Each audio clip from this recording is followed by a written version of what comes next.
Ana sa'ilu an qiyamis sa'ah. Mana dia orang yang bertanya kepada aku tentang hari kiamat itu?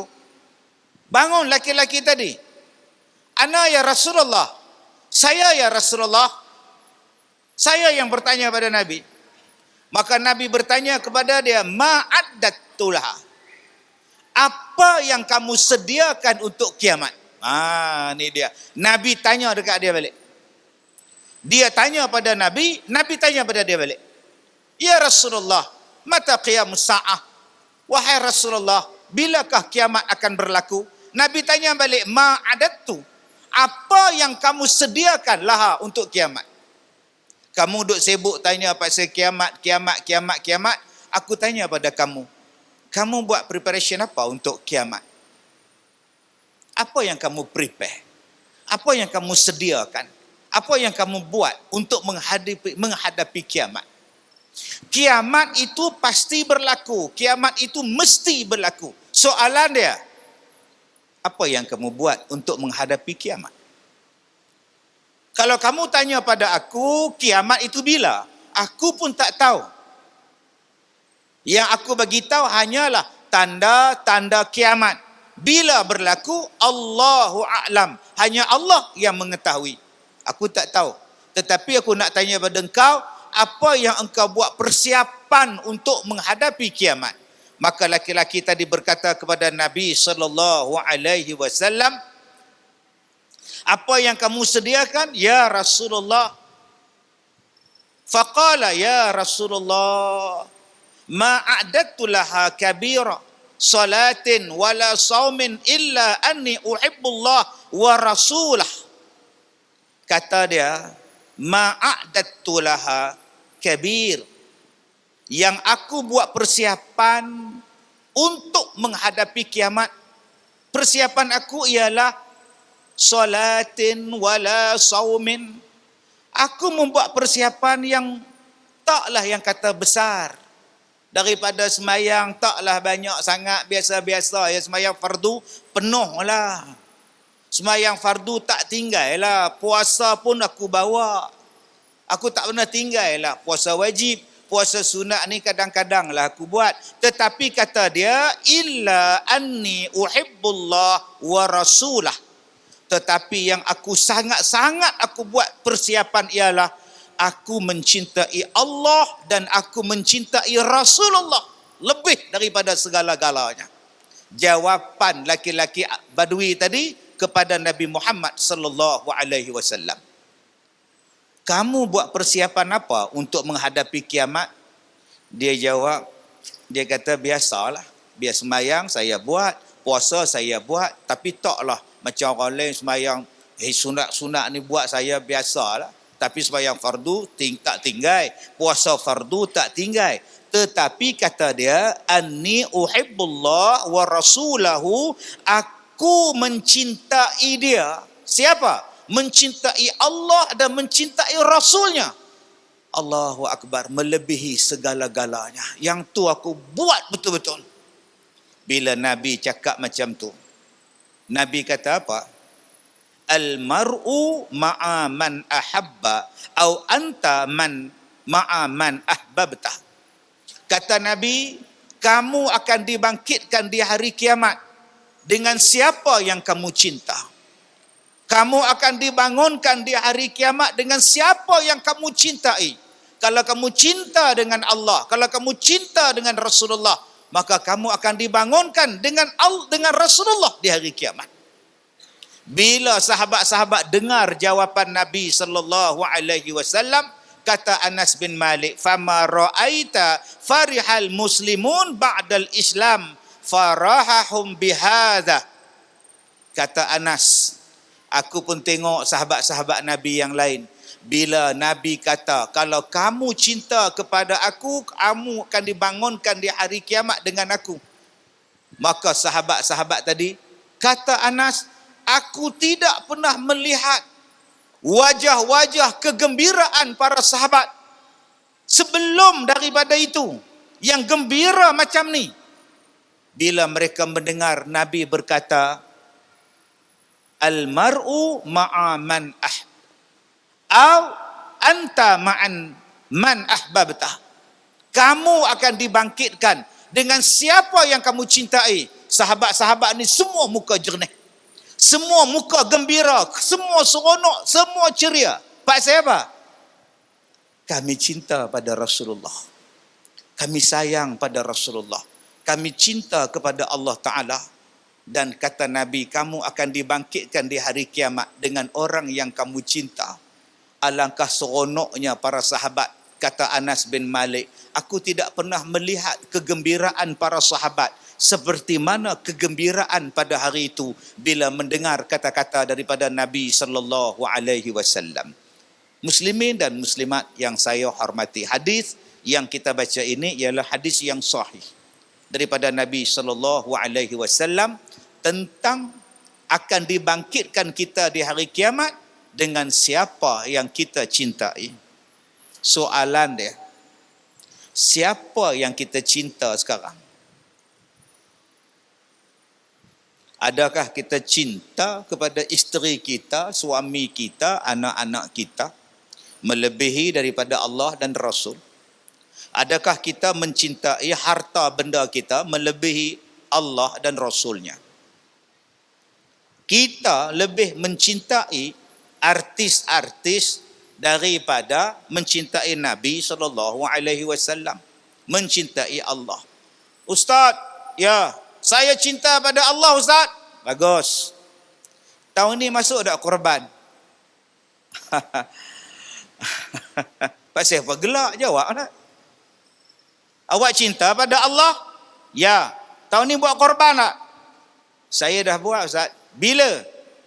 Tahun 2001. Oh ya, lama bang. 22 tahun dulu. Anak abang dah masuk universiti dah bang. Cuba abang. Abang Din, sila makan. Jemput makan. Saya dah makan Ustaz 21 tahun lepas. Tak ada pula yang cakap macam itu.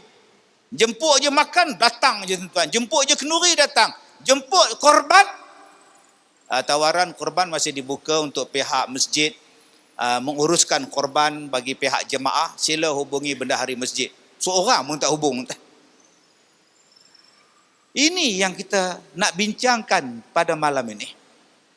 Tentang bagaimana yang dikatakan tanda mencintai Allah dan Rasul. Supaya bila kita dibangkitkan di hari kiamat nanti, kita berada di bawah naungan arasy Allah. Allah jaga kita, Allah bagi pakaian pada kita, Allah mudahkan urusan kita. Allah masukkan kita dalam syurga tanpa hisab.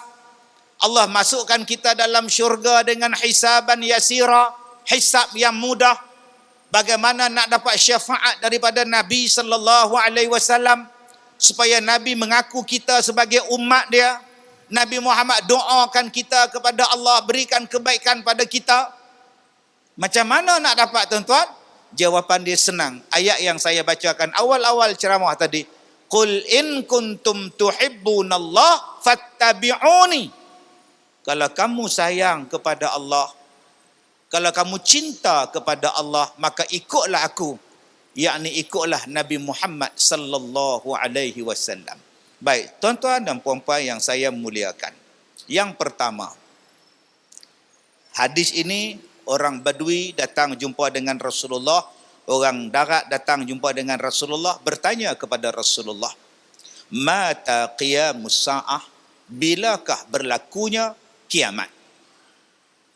Dalam banyak hadis-hadis yang lain, Nabi cerita tanda-tanda kiamat. Lan taqumas sa'ah hatta tarawna qablaha 10 ayat. Tidak akan berlaku kiamat sama sekali sehinggalah terjadinya 10 tanda. Nabi gunakan perkataan lan. Lan ni dia takkan berlaku. Lan dia takkan berlaku. Lan taqumas sa'ah, takkan berlaku kiamat melainkan selepas 10 tanda ini. Jadi bila datang 10 tanda ni, kiamat sampai. Sebelum cukup 10, belum kiamat. Apa dia? Yang pertamanya kata Nabi, fazakara ad-dukhan. Nabi sebut yang pertamanya ialah asap, ad-dukhan. Kemudian wad-dajjal. Kemudian wad-dabbah. Kemudian wa tulu'u syams min maghribiha. Datangnya maghrib, datangnya pada matahari daripada maghrib, daripada baratnya. Wa yakhruj Ya'juj wa Ma'juj. Keluarnya Ya'juj dan Ma'juj. Kemudian disebutkan lagi kepada kita terjadinya 3 gempa, wa salasata khusufat, khasfun bil masyriq wa khasfun bil maghrib wa khasfun bi jaziratil Arab. Nabi kemukakan satu tanda-tanda kiamat yang besar. Nombor 1 Nabi sebut ad-dukhan, asap. Dulu ada orang kata jerbu tu asap. Heboh satu Malaysia tahun 90-an kalau tuan-tuan ingat. Asap mula-mula terbit, nama dia jerbu. Orang kata ni dia tanda-tanda kiamat. Jerbu dah sampai, asap. Saya kata sabar Sa'lo. Jerbu yang datang tu tidak mematikan orang. Asap yang datang mematikan manusia. Jerbu yang datang tu, Ya'juj dan Ma'juj belum terbit, Imam Mahdi pun belum terbit, Nabi Isa wa nuzul Isa pun belum turun. So jerbu tadi belum dipanggil dukhan. Sebab Nabi kata dukhan itu mematikan orang-orang yang baik-baik ini, tuan-tuan. Yang tinggal adalah orang yang tak beriman kepada Allah. Habis mati semua. Yang berlakunya dukhan selepasnya Ya'juj dan Ma'juj, selepasnya Nabi Isa, lepas tu baru keluar dukhan. Jadi kalau sekarang keluar dukhan, belum lagi lah. Dia ikut aturan, ikut turutan. Sebab ada orang datang jumpa saya, dia kata, Ustaz, Tok Guru saya bagi tahu 15 Ramadan tahun ini berlaku pada hari Jumaat. So Ustaz, akan keluarnya asap dan itu dipanggil dukhan. Saya kata, saya tak tahu lah Kak. Lah, macam mana Ustaz boleh tak tahu? Dah betul saya tak tahu. Itulah, yelah, ustaz-ustaz pun tak sama kan. Yelah, Tok Guru akak hebat. Jadi Tok Guru akak tahu daripada mana? Dia baca lah, dia kaji lah Ustaz. Dia bagi tahu 15 Ramadan tahun itu akan berlaku pada hari Jumaat. Dan dia akan berlakunya asap. So, kenapa akak datang jumpa saya? Saya datang ni nak bagi tahu pada Ustaz, saya dah awak keluar segala duit saya dalam tabung haji, ASB semua. Kenapa pula? Dah nak kiamat asap keluar. So duit tu Ustaz, akak buat apa? Akak ganti dengan emas, akak dah suruh Tok Guru akak simpan. Bagus, pelaburan yang bijak, saya kata. Yang kedua, dia dah buat dah dapur di bahagian rumah dia. Dia buat dah dapur untuk simpan stok makanan. Jadi kalau datang asap, kalau datang Ya'juj Ma'juj ke Dajjal ke Ustaz, dia dah ada stok makanan. Saya kata dekat dia, Kak ingat bila Kak buat simpan Maggi belakang rumah tu, Dajjal tak datang Kak? Yang Dajjal tak datang Kak, Mekah, Madinah Kak, rumah Kak pun dia datang Kak? Tak tahulah, tapi Tok Guru akak suruh stay simpan semualah. Akak dah simpan dah beras Ustaz, senang. Wah. Balik 15 Ramadan berlalu, hari raya pun berlalu, tak berapa lama selepas tu dia datang balik, dia minta pada saya pondok. Saya ada 270 buah pondok di sekolah saya. Minta satu Ustaz. Saya tanya kenapa? Rumah akak mana? Dah jual. Barang mah akak harta mana? Tok Guru pun dah hilang Ustaz. Bagus, pelaburan yang bijak. Stok makanan Maggi akak macam mana? Bila masanya datang asapnya Kak? Yang akak gatal pergi buang semua harta benda akak tu pasal apa? Sebab tu tuan-tuan dan puan-puan, carilah Tok Guru, jangan cari Tok Gurau. Nabi pun tak tahu bila kiamat berlaku. Mai kita pula cerita 15 Ramadan ni, mai dia usia bumi ni antara Nabi dengan tak usah duk kira lah. Yang Nabi sebut pada kita dalam hadis ni, kamu duk tanya kiamat, apa persiapan kamu untuk menghadapi kiamat? Yang tu yang kena cerita. Saya kadang-kadang ni tuan-tuan, duk dengar ceramah bagus, ceramah bukan tak bagus. Akhir zaman, akhir zaman, akhir zaman. Betul, akhir zaman. Bila akhir zaman berlaku? Selepas Nabi diutuskan, selepas Nabi wafat. Akhir zaman lah tu. Daripada zaman Nabi tu. Sampai sekarang, akhir zaman. Kita duk cerita tentang itu bagus. Saya tak kata tak bagus, bagus. Tetapi tolonglah cerita kepada hadirin. Tolong cerita kepada jamaah. Apa yang nak dibuat sebagai persiapan untuk menghadapi kiamat. Janganlah hanya cerita akan berlakunya tasik sana kering, tasik sini kering. Betul, kadang-kadang kau tak sempat pun jumpa tasik tu. Tak jumpa pun tasik tu kering, awak dah mati dah. Apa persiapan awak untuk mati? Saya pergi umrah. Kebetulan saya ada ceramah di Mekah. Buat dekat satu hotel. Orang Malaysia dah roboh dah hotel tu. Buat pembesaran. Orang Malaysia punya hotel. Datang ramai orang lah. Suami isteri datang. Dia kata, Ustaz, kami nak ajak Ustaz. Untuk apa ya? Kami menanti Imam Mahdi. So, kami pun nak join dan kami nak ajak Ustaz supaya sama-sama jadi tentera Imam Mahdi. Mak ada? Ayah ada? Mak ada? Ada. Anak-anak ada. Mana? Di Malaysia. Siapa jaga anak? Mak. Siapa jaga mak? Anak. Elok. Akak buat apa? Kami menunggu tentera Mahdi. Kami nak jadi pemegang panji-panji hitam. Sampai sekarang tak datang Imam Mahdi. Mak hang dah tak jaga, anak-anak hang tak jaga, kerja hang berhenti, duk tunggu Imam Mahdi. Saya tak larang tuan-tuan berhenti kerja. Tuan-tuan saya tak larang tuan. Tapi tunggu buat apa? Dia mesti datang. Yang kita kena buat ialah persiapan awak. Belum sampai lagi Imam Mahdi, awak dah sampai kubur.